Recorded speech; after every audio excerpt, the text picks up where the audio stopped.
There is this whole generation, I think, of younger people who recognize the way that we've handed over our cities to cars is a mistake, a deep mistake. And we need to rethink it because of the environment, because of safety, because of equity. And there's a community across the country pushing for this. Pete Buttigieg, the DOT secretary, is part of this. So I feel more at home in the urban transportation community these days, but I also am more optimistic about the real opportunity for change.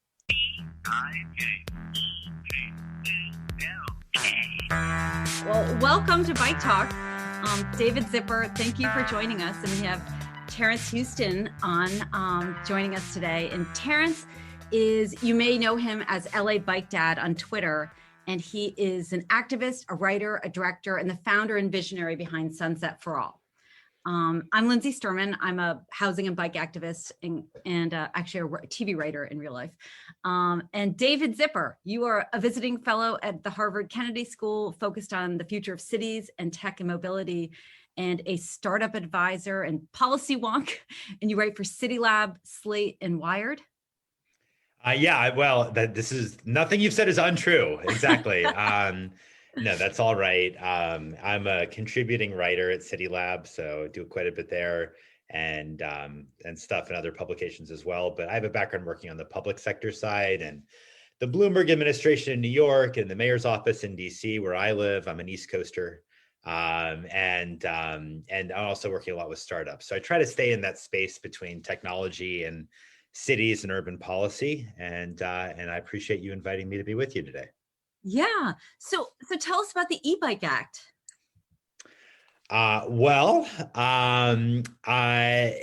It's a big thing, a new thing. E-bikes have been sort of like a hot topic even before the pandemic last year. And then with so many people in lockdown, frankly, e-bike sales just sort of went through the roof, not just in America, but in Europe as well. In Australia, it's hard to even find them. And so they're really popular technology and they're good for the environment, which we can maybe talk a little bit more about. So Congress, there are two congressional representatives, one from California, Jimmy Panetta, the other one from Oregon, Earl Blumenauer, introduced the Ebike Act, which is literally what it's called. Do I have the acronym in front of me? It's hilarious.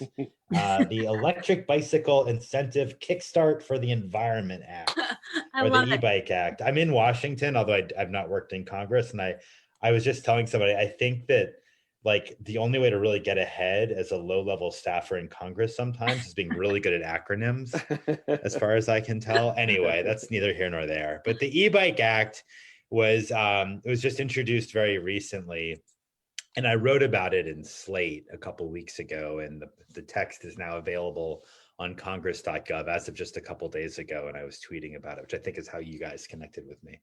But it effectively would provide the first ever subsidy if it's passed, it would provide the first ever subsidy in the form of a refundable rebate for Americans who buy a new electric bicycle or an e-cargo bike.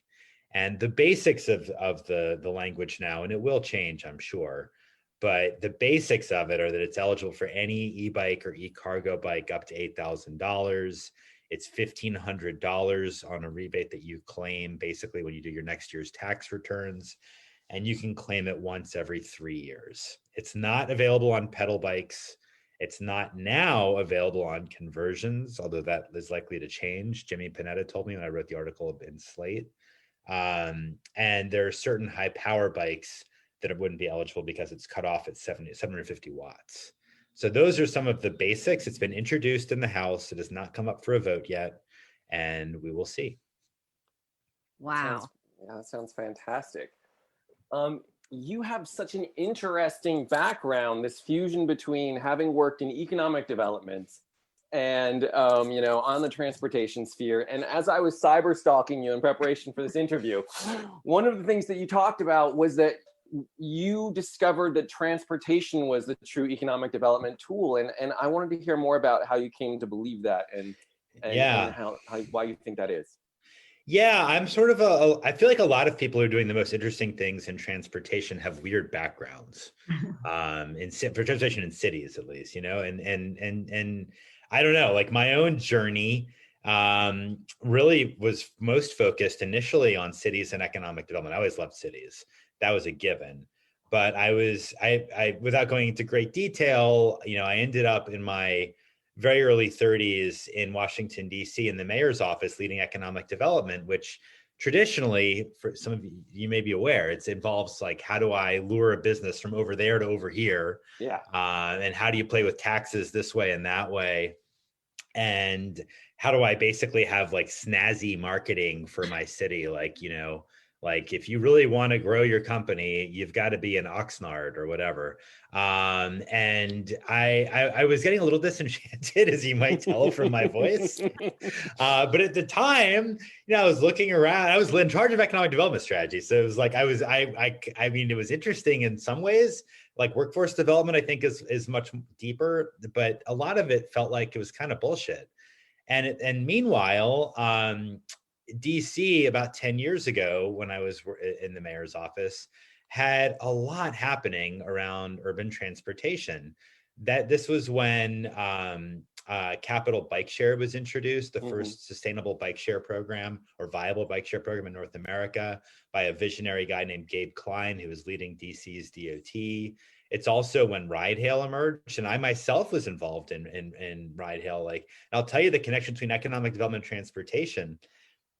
I literally, I like Uber came to town. I didn't know what Uber was, never heard of it, but I'll tell you how I heard about it. I got a call about a few months into Uber being around from a CEO of a big tech company. He's like, David, what the hell is DC doing?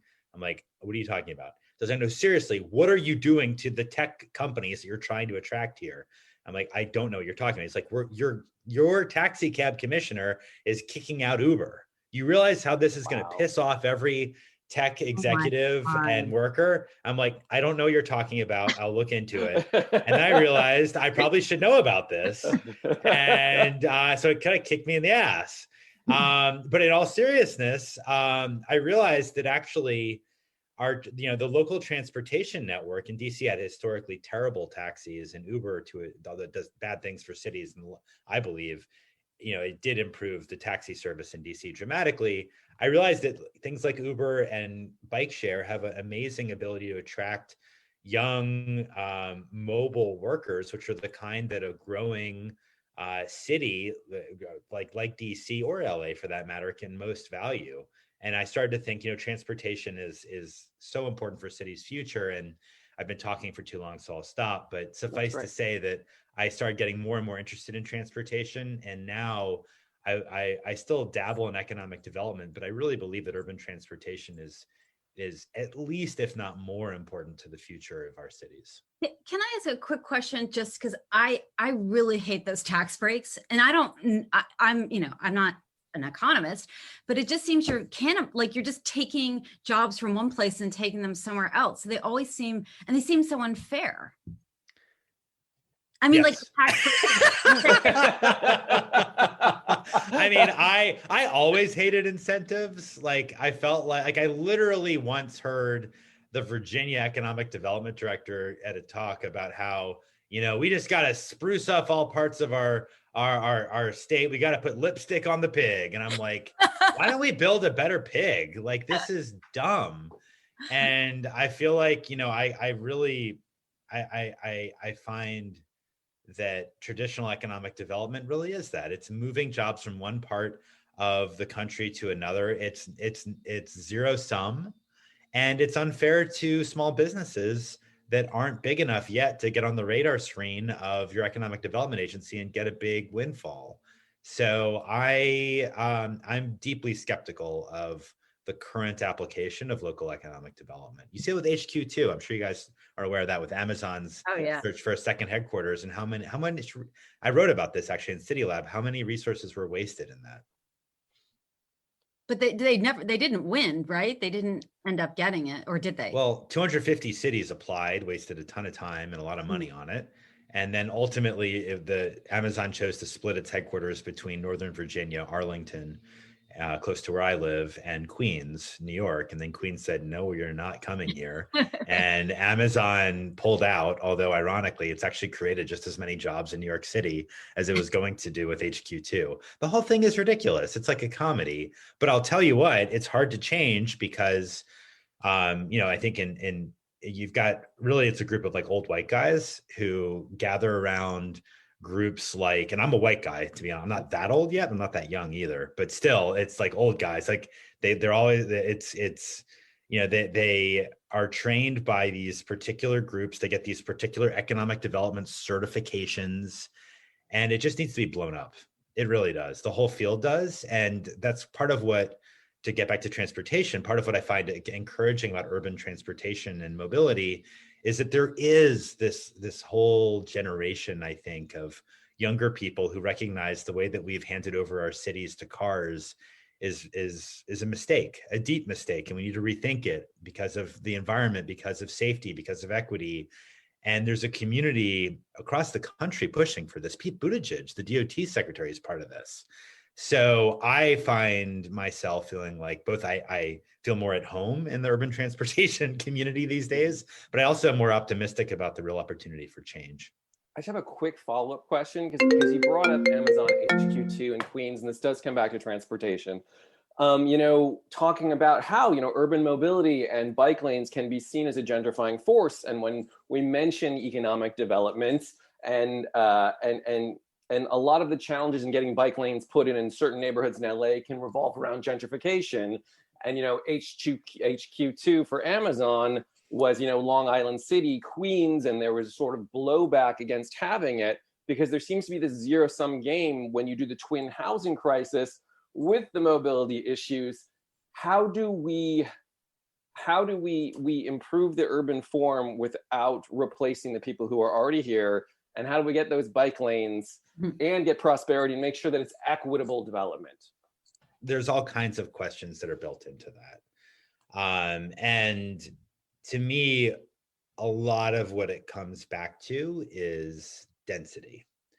Because if we allow, and this is, I know, a battle ongoing in your city in Los Angeles and really across California, but if we can get toward having more parts of our cities that are built more densely, it enables, first of all, it just makes housing more affordable.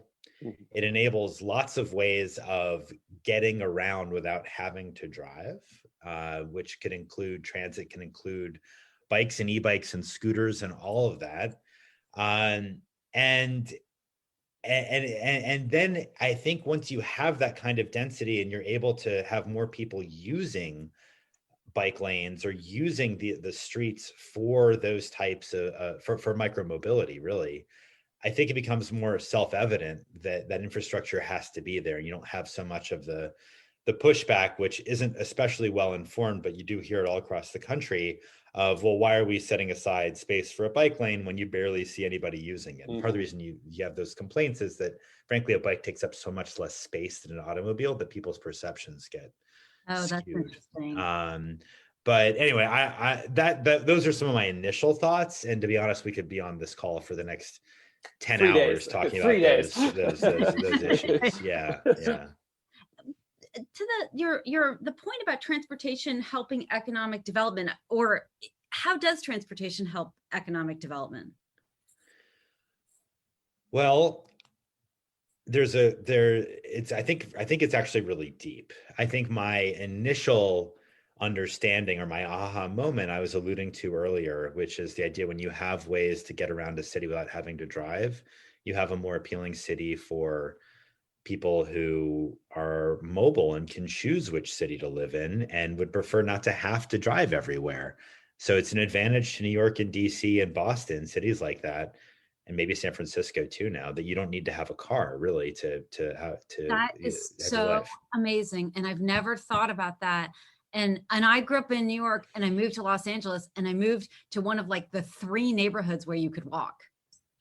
Yeah. I mean, I think that's a piece of it. That just sort of smacked me in the head when it dawned on me.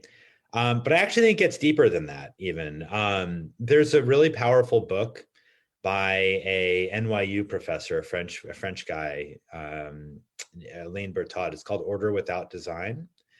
And he's sort of an urban planner / economist, but it's a wonderful book. I can show it to you. It's back on my shelf there. But the central premise, I think, is so deep, which is to say that, businesses rely on the quality of their workforce to be able to be more competitive. And a business will be more competitive when it can tap more people or a higher share of the people within a metropolitan area. People won't usually travel beyond, say, 30 minutes, maybe more like an hour each way. So the extent to which you're able to provide affordable, reliable ways for a higher share of your urban population to reach business locations actually makes those businesses more competitive compared to businesses everywhere else, because they can tap more people to find the best people to fill their jobs. So that actually is a phenomenal argument in favor of density. It's a phenomenal argument in favor of, in my view, strong transit networks, reliable transit networks. And it's a whole framework that I feel like is lost on most economic developers who I've spoken with. Wow, that's amazing.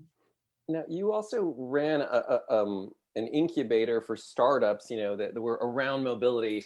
And as we see, mayors are always falling over themselves to go after the next shiny thing, like electric car tunnels. Thank you, Las Vegas.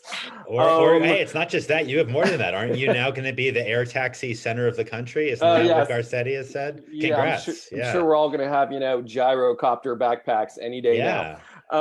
Because obviously it's a lot more fun to have that press conference than telling a small business owner that you're taking the parking out in front of their store to put in bike lanes. But talking about mobility and technology, how do you see technology helping, sustainable mobility to improve the mobility that we already have, buses, bikes? Yeah, so I do a lot of work with startups. I do a lot of work with cities and transit agencies around thinking about technology. And I think that there are sort of two ways to approach technology from cities when you're thinking about mobility. One is healthy and one is destructive. The destructive way is to say, ooh, look, this new technology is out there. How do I get it to my city? And let's figure out a way to deploy it and some reason I can have for doing so.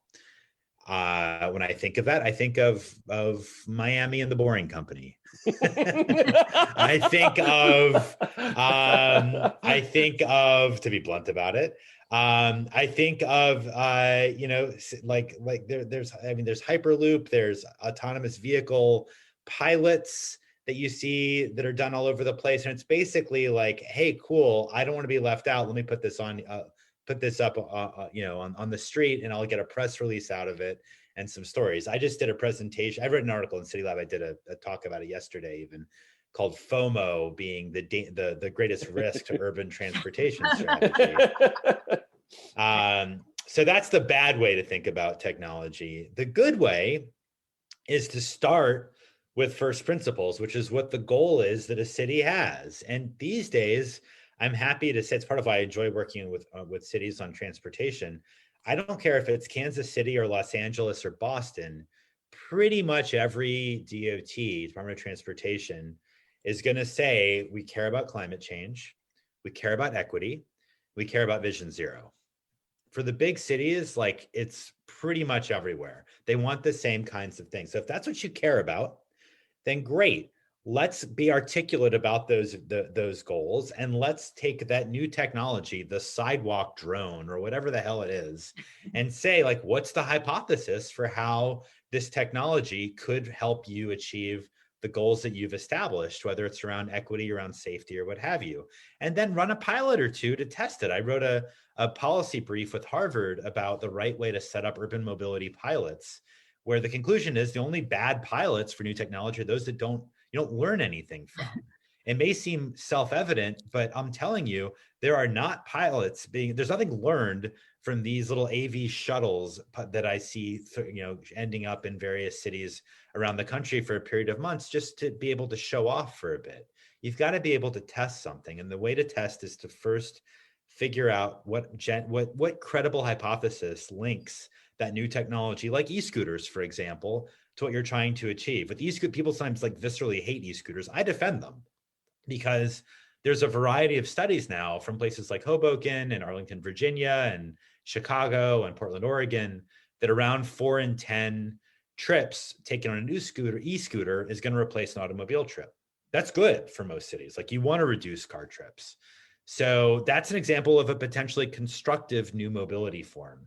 Now, I don't know what those hypotheses would be for all the air taxis that your mayor apparently wants to bring to Los Angeles, but maybe I missed that particular press release. Right. Now, sorry, go ahead. No, Lindsay. you go, Terrence. I was just going to say that you've also written about the fact that EVs can't save us from climate change. And that's such a hard concept to get across to people when we go into these community meetings and we talk about these things. Yeah. How do you talk about it in ways that seem to persuade? That's a tough one. First of all, it's true. Like, there's not even really a debate among scientists that if we simply focus on electrification without thinking about mode shift, we'll fail to hit our climate goals. That's just a reality. And I think this is really hard. I think it's a matter of sort of acknowledging how difficult this is, because I think some of the pushback or the focus on EVs, in my view, has a lot to do with people not wanting to change their lifestyle. I want to do good for the environment, but I really don't want to have to rethink how I get around. I really don't want to rethink about where I'm going to live. I have cardboard straws. Really isn't that enough? Exactly. Like, yeah, I recycle most of the time with the metal cans that I use when I brought a cotton bag to Trader Joe's. No, I know. And rather than yell at those people, which I think can be a default setting, and be like, you're idiots. They're not idiots. They don't want to uproot their entire lifestyle. I feel like all I've been able to do thus far is to be able to actually just sort of share the information, say, look, here's what the OECD has shown in terms of what the actual climate emissions are from driving an electric vehicle versus a bike. And by the way, for a given mile of travel, it's like a 50-to-1 ratio. It's off the charts. That's for an electric vehicle even. Wow. That was part of, you may have seen the tweet thread that I did about the Ebike Act included a table that I'm actually referencing from the OECD that I found to be eye-opening with a lot of people, because they just don't realize that even if you do go toward electric vehicles, the delta between a traditional internal combustion car and an electric car is nothing compared to the difference between an electric vehicle and a bus, or an electric vehicle and an e-bike. It's a world of difference. And I've found that message to help resonate. Thank you. Wow. We actually, Bike Talk interviewed Costa Samaras, who did the paper. Yeah. I know. And it was really mind blowing, but it's hard because, do you have any thoughts about, and this might be too in the bike world or into like bike infrastructure, whether cities should be going for networks throughout the city or smaller communities that are bikeable? Is there any research being done around that? Yeah, there's a lot of research that's done. And I think I think something that's really important to keep in mind is if we're talking about climate change and biking, we have a different conversation if we're talking about health and biking. Biking is good in all kinds of ways. I'm a cyclist myself. And I am fortunate in that, I bike in different ways. Let's put it that way. Let's think about pre-COVID biking for me, and for probably a lot of people who are going to listen to your podcast as well. You might have the experience of waking up on a Saturday, the weather's nice, and you decide I'm going to go get some exercise. And so you bike on a route that's protected and safe, and then you go 20 miles, 30 miles, whatever it is, you come back home and you feel good. That's a recreational bike trip. That gives you health, or improved health, but it's not actually improving the environment because you aren't going to drive otherwise. Mm-hmm. Now that's fundamentally different from a different type of bike trip, which is when you have a commuter bike, and on a Tuesday morning in pre-COVID times or post-COVID times, you get up and you leave your house at 8 a.m. and you bike 3 miles to a meeting where you have the meeting, then you bike a mile to another meeting, and then you bike somewhere else, and then eventually you come back home. Now you actually have both gotten some exercise, sort of passively, if you will. But so that's good for health, but you've also taken a car off the road. And that's good for congestion. It's good for the environment. It's a different type of benefit. So the reason I bring this up, when you ask about the importance of bike networks, you don't need an exhaustive network to encourage people to take that Saturday morning recreational bike trip. You do need a workable bike network that gets people where they want to go if you actually want to replace cars for those weekday commute trips.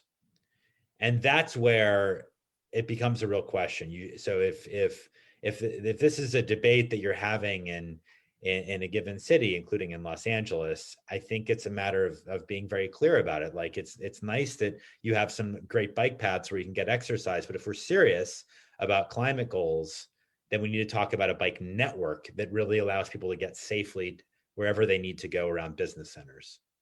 Yeah, I always feel super guilty because when I'm selling these protected bike lanes at these community meetings, I'm always like, these lanes aren't for cyclists. They're for regular people to get on a bike to run errands. God, and can I just say, it's sort of like I try to put, you triggered me a little bit. Like there's no such thing as like a cyclist. I always like to say, like it's not like there's some type of human being who is born as a cyclist or is like, identifies as a cyclist and only a cyclist. Like we're like the majority of us learn how to bike. I actually didn't until I was 30. Like I was a late bloomer. Yeah. But the thing is I learned how to bike as an adult, and not even an especially young adult, because I happen to live in Washington, D.C., a city that has a great bike share system, a pretty good bike network. And I thought, I could potentially maybe feel safe doing this on a regular basis. And eventually I got hooked, and now I'm a bike commuter, blah, blah, blah, blah, blah, blah, blah. I'm just like a human being. We're all just human beings. And the more that we create safe infrastructure for cyclists, and this is why I do use the term cyclist, then the more people are going to say, oh, I could be one of those. It's just for people who live in the city, encouraging them to get on two wheels and go. It's not like there's some special breed that takes advantage of protected lanes. It really could be for anyone who is physically able to bike. Now you were in, you were in New York during, Bloomberg's expansion of the bike network along with StudyCon. Do you have any tips on how they were able to, I'm sure there was a lot of pushback, even though there was density in New York. I'm sure the community boards often didn't want to give up parking. Was there any key that you were able to see in terms of us being able to accelerate that process in LA? Any lessons learned?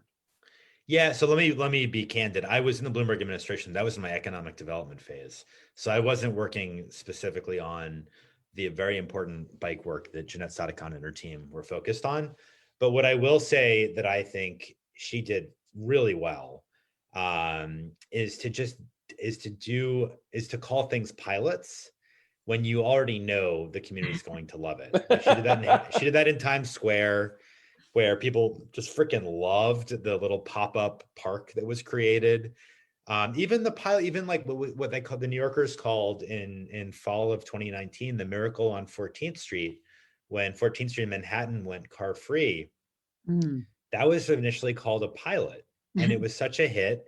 And everybody was like, don't you ever take this away. Even Bill de Blasio, who is terrible at this stuff, recognized that he couldn't change it. It was going to have to stick around. But I think part of it, the trick I've seen work is to just don't push for, you don't have to force permanent change down people's throats when you know that if they just get a glimpse of the promised land, if you will, of the parklet or the car-free street, they're going to like it. Just let them have that. And then they'll like to get a toe in the water, and then they'll get excited. And frankly, once you have a few of those, then other people will come and visit and see their friend in that neighborhood, and they'll experience it. And they'll say, well, wait, I wonder if maybe this is something we should have in my neighborhood too. So you're a That's a mobility lesson. pusher. You're a mobility pusher. You're pushing mobility. You're slinging mobility. Yeah, I'll take it. I believe in it. I believe in it. It's all good. You're a fellow at Harvard. We can't go there. We actually heard a term, Terrence and I interviewed someone the other day and they said iterative urbanism, which I loved. So it's like, they didn't say call it a pilot, but they're like, make it temporary. And if it doesn't work, change it. Yeah, I think that's right. I try, I'll be honest with you. I may annoy some people by saying this. I don't use the term urbanism because I feel like we're just talking to ourselves when we do. I just say, like, look, we can, like, make this, we can give you a little park. We can actually help you have your kids be in the street. There's like 3% of us that consider ourselves urbanists or even really know what that means. I still don't know what it means. I'm not even sure I do. It's like, yeah. So I just like, let's make it practical. Like, people didn't get excited about the pop-ups in Times Square because like it was like fantastic urbanism. They got excited because it's like, oh, cool, I have a place to sit when I've been shopping. Or like, it's just the air smells better. Like, that's how you connect with people in my experience, not by being like, look, I have this amazing urbanist idea for you. It's not good. No, I mean, good luck, but no. And I don't want to belabor how frustrating I find Mayor de Blasio, but any insight into why does he kind of have this whole thing inside out? He's awful. I actually really do think the windshield mentality is real. Like, it becomes like a catchphrase of sorts, but I think that when your experience of your city has to do with driving, there's actually data around this. You form fewer connections with people in your community. You observe less around you.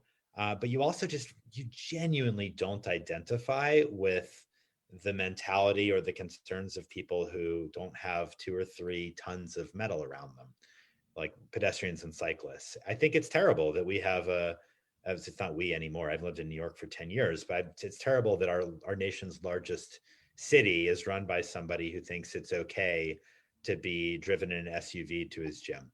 Like, it's just not the way we should be. We should be doing things in New York, where the majority of people don't own a car. It's unfortunate. Right. And LA, have you spent time in LA? And only a little bit. I do not pretend to be an expert, although I've actually written about LA quite a bit with the LA DOT. I know Seleta Reynolds pretty well, and the whole mobility data specification stuff I wrote about a lot. That was the data controversy around scooters, if you're familiar with that. You might not be. So let's put it this way. I have written about LA more than I've been there. Am I allowed to say that? Which is maybe dangerous, but you do what you can do. There's interesting stuff happening in LA for sure, but I don't pretend to be an expert on the built environment there. And what's going on with LA Metro? Can I say you're having a big meeting at 9? I can cut that out. I'm having a conversation with them, but it's not a big meeting. LA Metro has actually done some really creative, interesting things nationally. I do a lot of work with transit agencies across the country. And one of the more creative things that Phil Washington did when he came to LA Metro was to create this Office of Extraordinary Innovation, led by a guy with a pretty national profile, Joshua Shank, who I believe is from LA originally, but he was brought over from Washington, D.C. at the time. Smart guy. Have you had him on the podcast before, or you know what I'm talking about? Joshua Shank? No? Okay. Nick might not. No, it's totally fine. But one of my partners in crime on getting white lines built is in that department. Okay. Yeah, but what's interesting about what that office has done is, first of all, they just take lots of unsolicited proposals, which I think is unusual for a transit agency.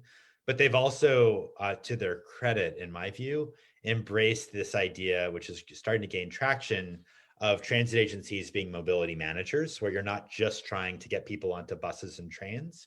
You're trying to sort of act like a maestro of sorts, trying to look at the overall mobility network of a region and frankly reduce the number of people who are driving themselves in a car alone. And that's something that I find really interesting, and I've talked with LA Metro about a bit, and I think they're one of the national leaders. The one thing that is public, although I don't know how much attention it got, I was struck by it. Late last year, maybe last fall, they announced a behavioral psychology pilot where they were going to look at a sort of multimodal rewards program and how to use sort of perks to nudge people toward transit and walking and biking, all those modes. And they're working with researchers at Duke and Harvard to think through that. And I find that very powerful. I think that the whole behavioral psychology world applied to transportation gets really interesting.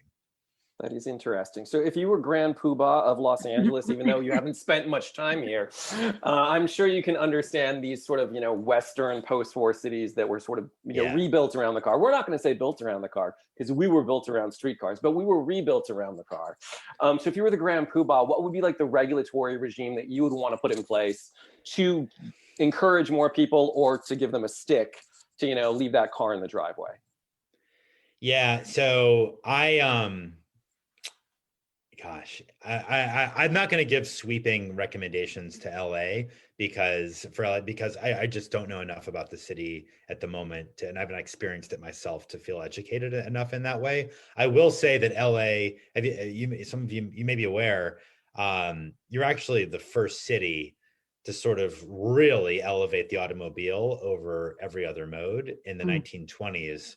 A guy with the last name of McClintock was really the national traffic engineer, and he got his start in Los Angeles, basically overruling the concerns of people using streetcars and walking to set aside more space for wider roads.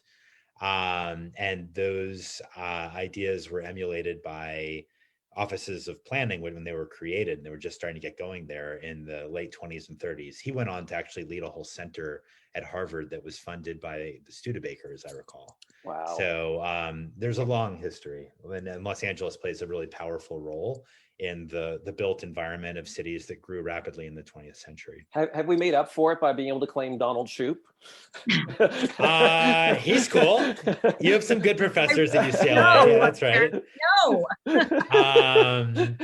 Can I just say, like, for those who are interested in that, there's a phenomenal book about what happened in LA, and really it's a national story, but Los Angeles plays an outsized role, along with a couple of other cities. Detroit is another one.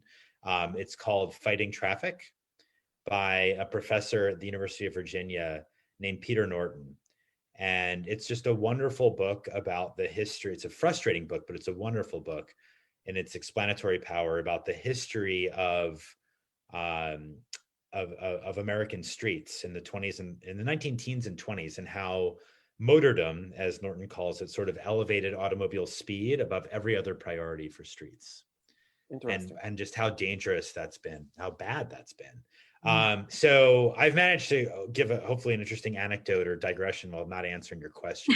But what I will say in terms of what I think is constructive, and this isn't specific to LA, but I'm working with some other cities. Like I'm doing a lot of work with Las Vegas right now, which is another like city that really just entirely grew in the 20th century.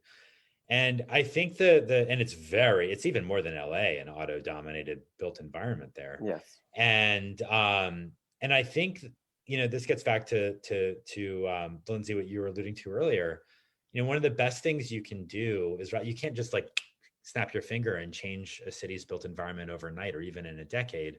But what you can do is create more pockets of good urbanism. There we go, since we're all talking to one another here, where you actually are offering a glimpse of a built environment where it is possible, like one of those 3 neighborhoods you were saying, to live your life without having to drive.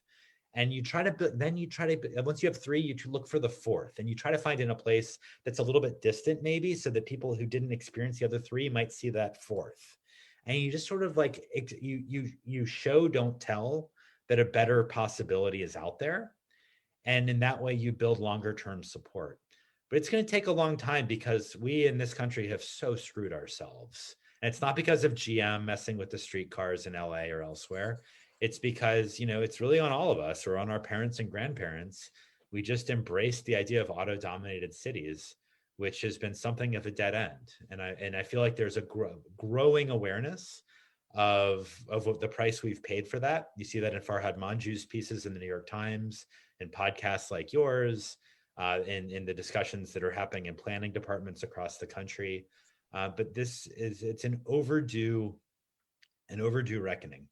Is there a conversation at the Kennedy School happening about this? I kind of wanted to ask, like, what's like, where's the Overton window going? Like, what are the big ideas out there that we may not know about?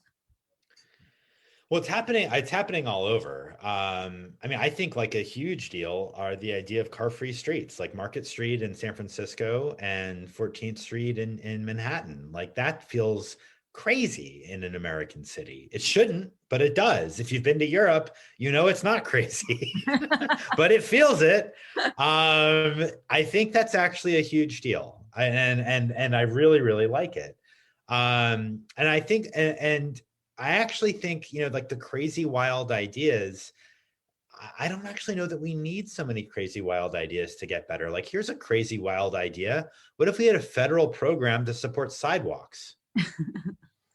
Like, why is it that sidewalks are paid by people who own the property right adjacent to it, but the streets are paid by all taxpayers? Guess who gets screwed in that? It's people who live in low-income communities where people can't afford to maintain their sidewalks, so you get a crappy network that inhibits not just people's ability to walk, but also, of course, using a wheelchair as well, but also to walk to bike share or to walk to a transit stop. Like, why do we ever go down this crazy path of assuming that streets and highways and interstates are going to be government funded, but sidewalks won't? Like, you don't get a lot of snow in Los Angeles, but we do where I live and further north. Why are streets always plowed, but we never think about plowing sidewalks? Like, that's a wild, crazy idea. It just may not be what you were thinking of. I would love to see the government take a more active role in sort of changing around our paradigm of how we think about sidewalks. So that's a great equity conversation about, it's also, low cost walking compared to having to own a car. One of the reverse equity arguments that happens in LA is just the fact that there's so many jobs that are accessible via a car versus via transit or biking within a half hour of where people live, and combined with the the housing crisis, which means it's much more lower income people who are being forced out of the city. Give me your wisdom to just win that conversation. So yeah. No, so I got to be honest. Like, I actually have bad news on this one in some ways. There's, I think, really important research that was done by an Arizona State professor named David King, where he looked at the ability of people without a car who have low incomes to improve their careers and make a higher income. And he looked at two cities, New York City and Phoenix. New York City, dense, strong transit network, obviously. And Phoenix, more of the traditional Southwestern built environment, right? Mm-hmm. And what he found was that you actually don't really have a penalty in New York if you don't have a car and you're low income. Your likelihood of improving your income is pretty much as good as anybody else who does have an automobile. In Phoenix, though, you're really, really, really going to struggle. You pretty much need to have a car to have a decent shot at getting a higher income. And that's because of the built environment. Just, you can't reach enough jobs in a manageable amount of time to be able to improve your sort of station your station professionally. By the way, this gets back to our earlier exchange about economic development and transportation and the connections there. So applying that to Los Angeles, the reality is there's going to be a lot of people that frankly are going to, I would imagine, although I not looked at the data, I imagine there's a lot of people that are frankly going to need a car to be able to access enough jobs to be able to improve their career station, at least in a large chunk of the city. Now, that sucks and it's unfortunate, and it should be something that we don't say, well, that means we just have to give everybody a car. It means we've got to figure out how we can have a transit network that is sufficient enough to provide the best shot possible at employment or better employment for those who don't have a car. And we also need to build more densely, because that in and of itself will make it easier for people to reach more jobs when those jobs tend to be more concentrated rather than spread out over such a broad part of the city.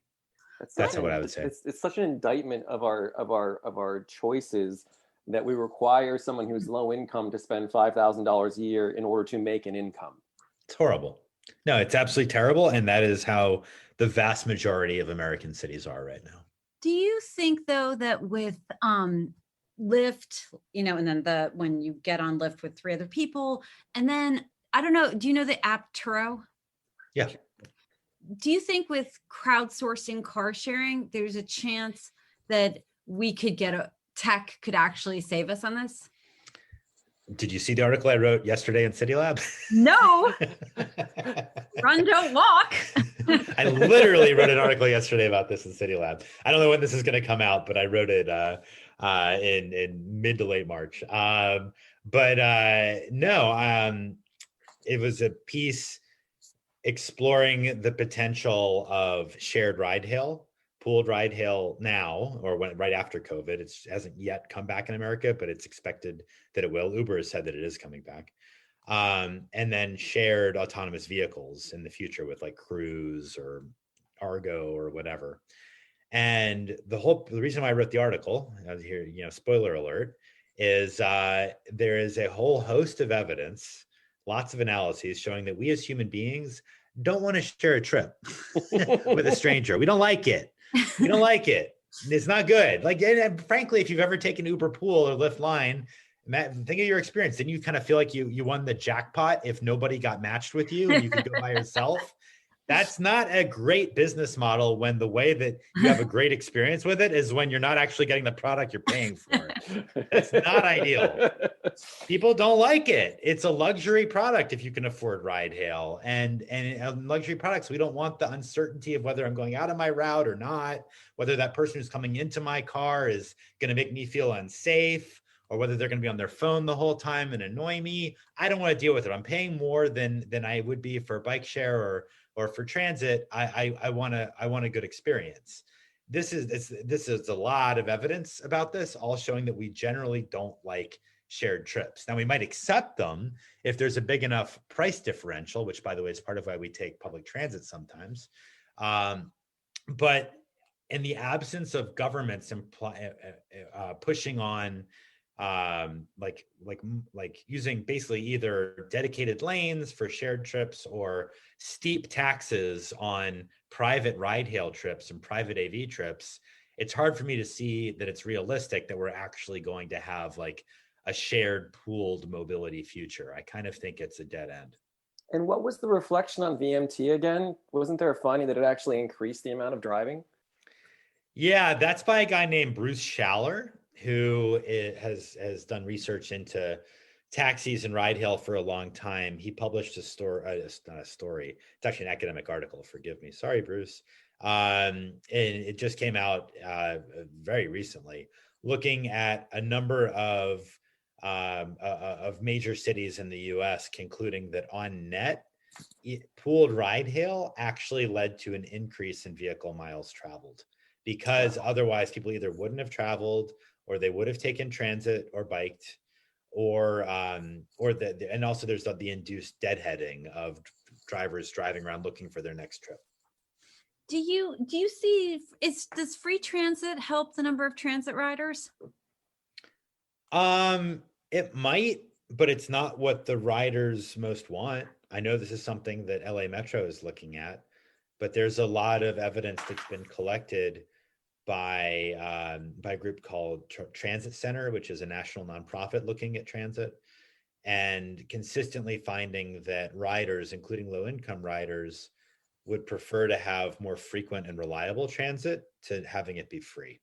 Mm-hmm. So I would much rather see resources go toward increasing frequencies than I would toward providing blanket free transit. Like if you want to apply targeted free transit to those who are in a particular subgroup of being low income or students or what have you, different conversation.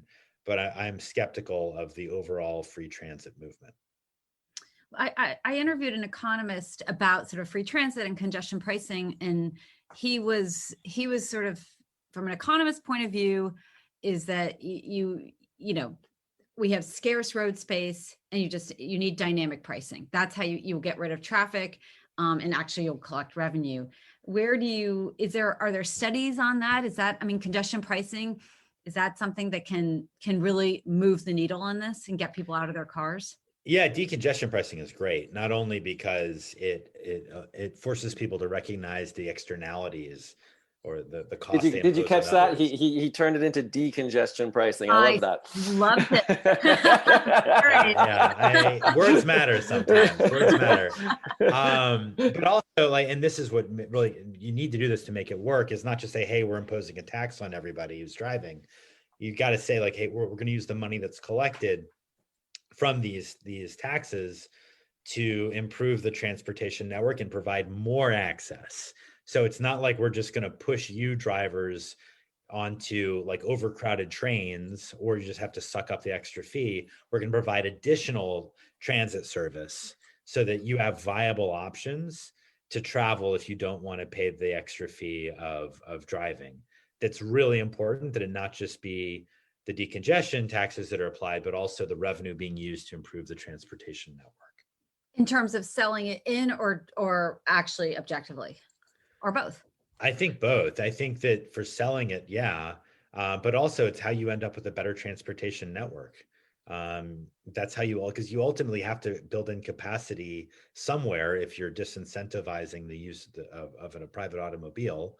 And that could be transit, it could be bike lanes, it could be sidewalks, but you've got to be able to make that investment concurrently. That's been a big topic in New York as they've been working through their proposal there, which should come online fairly soon. No thanks to Bill de Blasio. Correct. No, well, although that one, it was actually more Donald Trump. That one is where oh, you're right. It was Trump and Elaine Chao who just sat on stuff unnecessarily, but it's already, actually, things are moving forward there. The New York City DOT director, Polly Trottenberg, under de Blasio, she's actually quite good. I think she's now the deputy to Buttigieg, so she's well aware of New York's needs. Let's just put it that way.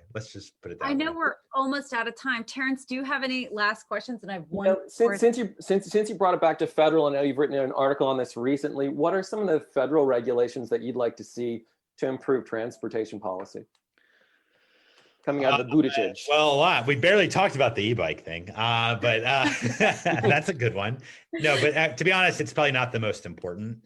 What is fundamentally super important would be a few different things. One is to just collect data about collisions and serious injuries and deaths for everyone, including cyclists and pedestrians, to hold states accountable for making improvements on infrastructure for vulnerable street users where those collisions happen. It's amazing, actually, that we don't even have maps along these lines in states like Florida that every year are terrible with this stuff. I think that we should be dramatically rethinking how we pay for transit vis-a-vis roads. I was just seeing a table showing that in the late 70s, we spent almost as much on transit as we did on highways, but transit's basically flatlined while highways have gone through the roof. That's crazy to me.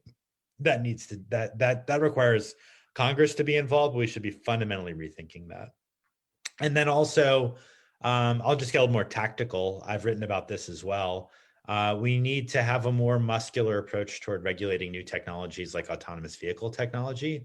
When you have companies like Tesla that are deliberately deceiving customers by calling a product full self-driving when it's literally not full self-driving.